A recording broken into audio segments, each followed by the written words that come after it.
Il est des silences qui pèsent plus lourd que les fautes et des absences qui creusent plus profond que les erreurs.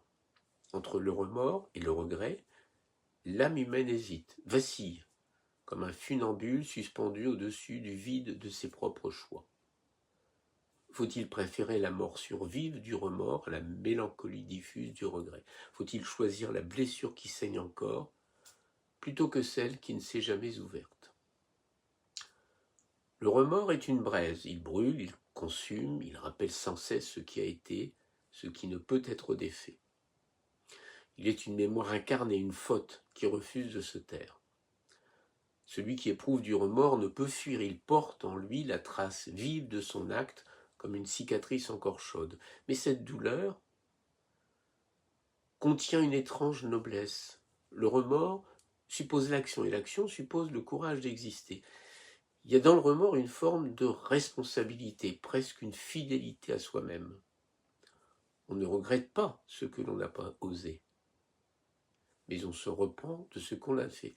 Et dans ce repentir, il y a une reconnaissance de sa liberté. Le regret, lui, est plus insidieux.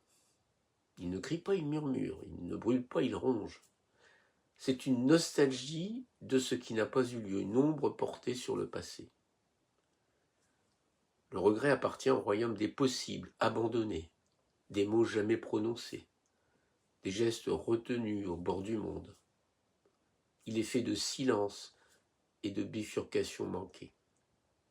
Là où le remords est un feu, le regret est un brouillard, et dans ce brouillard, l'esprit erre, se perd, imagine mille vies qu'il n'a pas vécues. Mais n'est-ce pas là une forme plus cruelle encore de souffrance? Car le remords, aussi douloureux soit-il, s'ancre dans le réel. Il peut, peut-être, se réparer, se transformer, s'alléger par le pardon, celui des autres, ou celui que l'on s'accorde à soi-même. Le regret, lui, ne connaît pas de réparation. Il est irréversible dans sa nature même, car il concerne ce qui n'a jamais existé. Comment réparer un geste que l'on n'a pas fait?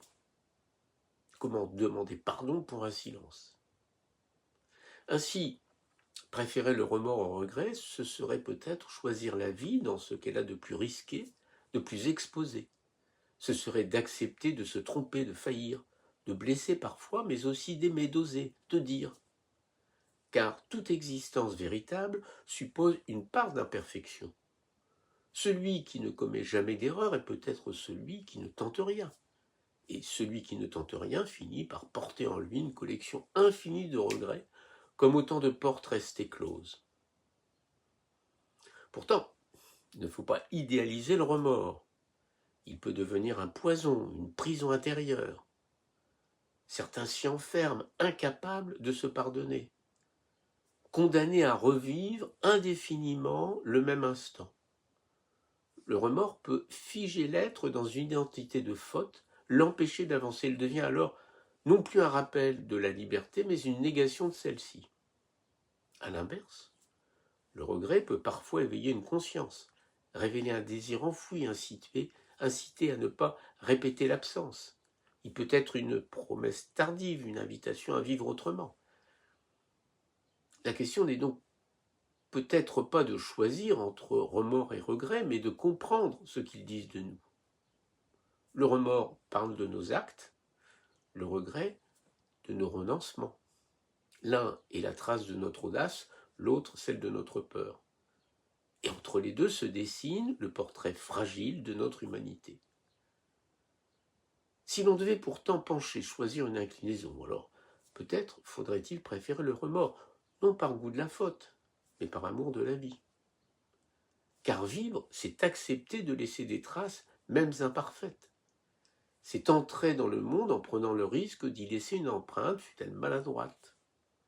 Le remords est le prix de cette présence au monde. Il est la preuve que nous avons agi, que nous avons tenté d'exister pleinement. Le regret, lui, est souvent le signe d'une vie retenue, comme un souffle coupé avant d'avoir été donné.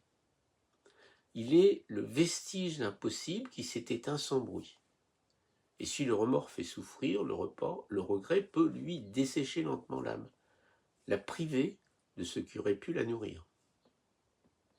Alors, entre la brûlure et le vide, peut-être vaut-il mieux choisir la brûlure, car elle éclaire encore, elle réchauffe parfois, et surtout elle témoigne d'un feu qui a existé. Mieux vaut une vie traversée d'erreurs qu'une existence bordée de silence. Mieux vaut avoir à demander pardon que n'avoir jamais osé dire je t'aime. Car au soir de nos vies, lorsque les ombres s'allongent et que le temps se fait plus doux, ce ne sont pas nos fautes que nous redoutons le plus, mais ces instants que nous avons laissés s'échapper, ces élans que nous avons étouffés, ces chemins que nous n'avons jamais empruntés.